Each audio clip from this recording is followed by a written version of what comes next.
নমস্কার বন্ধুরা, আসাস কুকবুকে সবাইকে স্বাগত।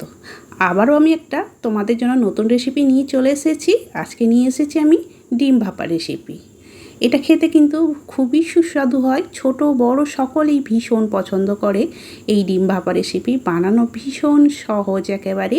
আর এইভাবে ডিম ভাপা বানালে দেখবে ডিমের অন্য কোনো রেসিপি খেতে ইচ্ছে করবে না, এই ডিম ভাপাই বারবার বানিয়ে খেতে ইচ্ছে করবে। তাহলে দেখো বন্ধুরা, এই ডিম ভাপা বানানোর জন্য আমি আগে থেকে 3টে ডিম সেদ্ধ করে খোসা ছাড়িয়ে নিচ্ছি। তারপরে ডিমগুলোকে এইভাবে লম্বা লম্বা করেই হাফ করে কেটে নিচ্ছি। দেখতে পাচ্ছ ডিমগুলোকে কীভাবে কাটছি, লম্বা দিক দিয়ে কাটতে হবে।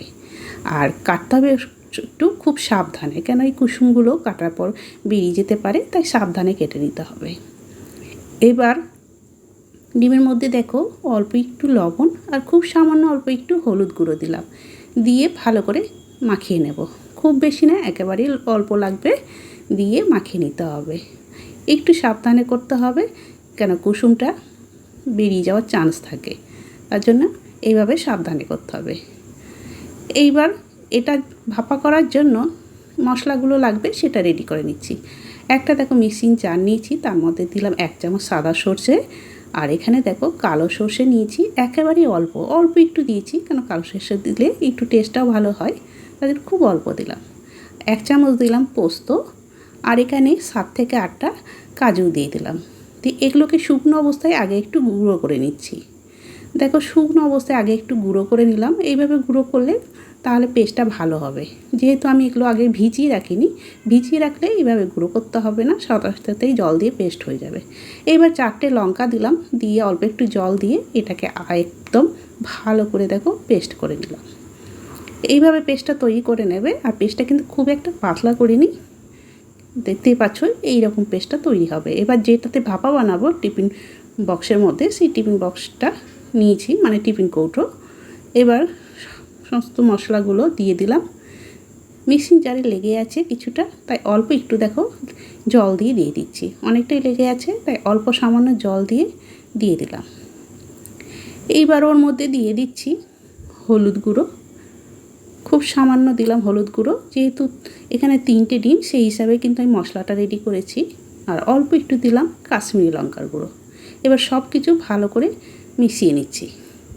যদি ডিমের পরিমাণ বেশি থাকে তাহলে বন্ধুরা এখানে মশলা পরিমাণটা আরেকটু বাড়াতে হবে। ভালো করে দেখো মিশিয়ে নিলাম। এইবার গ্যাস ধরিয়ে একটা কড়াই বসিয়ে দিলাম। কড়াইয়ে খুব সামান্য তেল দিলাম, সর্ষের তেল দিয়ে কিন্তু ডিম ভাপাটা বানাবো ভালো হবে। এইবার তেলটা ভালো করে কড়াই চারিপাশে একটু ছড়িয়ে দিলাম, দিয়ে ভালো করে গরম করে নেব। তেলটা দেখো এবার গরম হয়ে গেছে। এবার ডিমের যেগুলো কেটে রাখলাম সেগুলো প্রথমে 3টে দিলাম, 3টে দিয়ে ভেজে নেব। একসাথে সব দিচ্ছি না, যেহেতু কেটেছি তার জন্য 3টে দিলাম, দিয়ে আস্তে করে উল্টে হালকা করে ভেজে নিচ্ছি। খুব বেশি ভাজবো না, হালকা একটু ভেজে নেব।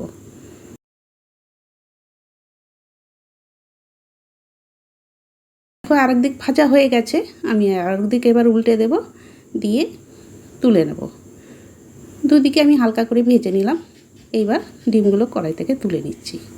তুলে নেওয়ার পর বাকি যে 3 পিস আছে সেটাও আবার দিয়ে দিচ্ছি, দিয়ে এগুলোকেও ঠিক আগেরটার মতো করে ভেজে নেব। দেখো এটাও আমার ভাজা হয়ে গেছে, আমি তুলে নিলাম। এখানে আমার সব ডিমগুলোই কিন্তু ভাজা হয়ে গেল। এই যে দেখো হালকা করে ভেজেছি।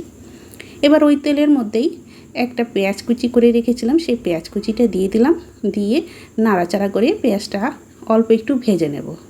লো হিটেই কিন্তু হালকা নাড়াচাড়া করে পেঁয়াজটাকে একটু ভাজা ভাজা করে নেব, যতক্ষণ পর্যন্ত না পেঁয়াজটা একটু নরম হচ্ছে। তবে বন্ধুরা তোমরা যারা দেখতে দেখতে এই পর্যন্ত চলে এসেছো, যদি লাইক দিয়ে না থাকো অবশ্যই একটা লাইক করে দিও। আর যদি কেউ নতুন বন্ধু হয়ে থাকো অবশ্যই চ্যানেলটিকে সাবস্ক্রাইব করে আমার পাশে থেকো। দেখো পেঁয়াজটা কিন্তু আমি হালকা করে ভেজেছি। এবার একটা টমেটো ছোট ছোট টুকরো করে একদম কেটে নিয়েছি, সেই টমেটোটাও দিয়ে দিলাম। আর পরিমাণ মতোই এই সময়তেই লবণ দিয়ে দিলাম।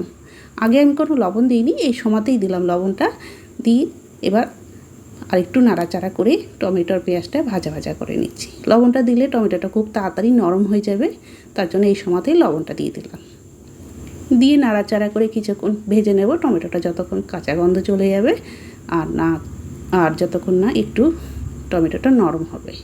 তাই একটু নাড়াচাড়া করে সময় নিয়ে একটু ভেজে নিচ্ছি আর একদম লো হিটে কিন্তু ভাজছি। ভাজতে ভাজতে টমেটো এবার একেবারে নরম হয়ে গেছে। এই রকমই ভাজা ভাজা করে নিতে হবে। এখানে কিন্তু আমার ভাজা হয়ে গেল। এই রকমই সুন্দর ভাজা হবে। দেখো টমেটোও কিন্তু সুন্দর নরম হয়ে গেছে পেঁয়াজের সাথে। এবার গ্যাসের হিটটা অফ করে দিলাম, দিয়ে এই রেডি করে রাখা মশলার মধ্যে এই টমেটো আর পেঁয়াজ ভাজাটা দিয়ে দিলাম। দেওয়ার পর এবার ভালো করে মিশিয়ে নিচ্ছি। খুব টেস্টি বন্ধুরা এই ডিম ভাপা, খুবই ভালো লাগে খেতে, সবাই ভীষণ পছন্দ করবে। আর এই ডিম ভাপা অনেক ডিমের কষা, ডিমের কারি অনেক কিছুই আমরা বানিয়ে খাই, কিন্তু এই ডিম ভাপা বানানো খুব সহজ আর তেমনি টেস্টি হয়। ডিমের পিসগুলো একে একে দেখো দিয়ে দিলাম। দেওয়ার পর এইবার মশলাগুলো ওপরে একটু এইভাবে দিয়ে দিচ্ছি যাতে সবগুলোর মধ্যে মশলা ঠিকঠাক মতো লেগে যায়। তাই চামচে করে এইভাবে মশলাগুলো তুলে দিয়ে দিতে হবে। সব ডিমের মধ্যে মাখিয়ে দিলাম, দিয়ে এইবার ওপরে একটু আর কাঁচা সর্ষের তেল দেবো। এটা দিলে কিন্তু ডিম ভাপার টেস্টটা সুন্দর হবে, তাই অল্প একটু কাঁচা সর্ষের তেল দিলাম। তেলটাও আমি চারিদিকে এইভাবে চামচ দিয়ে মাখিয়ে দিচ্ছি। দেখো চারিপাশে আমি তেলটা এইভাবে মাখিয়ে দিলাম। মাখিয়ে দেওয়ার পর এবার আরও আমি কয়েকটা কাঁচা লঙ্কা দিয়ে দিচ্ছি। 3টে কাঁচা লঙ্কা দিলাম, যেহেতু আগে পেস্ট করে দিয়েছি তাই এগুলো আর কেটে দিইনি, গোটা গোটাই দিয়ে দিলাম। এবার এটা ভাপাতে বসাবো, তাই একটা কড়াই বসিয়ে দিয়েছি। আর দেখো একটা স্ট্যান্ড দিয়েছি, 1 গ্লাস জল দিলাম, দিয়ে এবার এই টিফিন বাটিটা বসিয়ে ঢাকা দিয়ে তারপরে গ্যাসটা ধরিয়ে মিডিয়াম টু লো হিটে 10 মিনিটের জন্য ভাপিয়ে নেব। 10 মিনিট সময় লাগবে। 10 মিনিট পর তারপরে ফিরে আসছি। দেখো 10 মিনিট হয়ে গেছে। এবার আমি গ্যাসের হিটটা অফ করে দিলাম।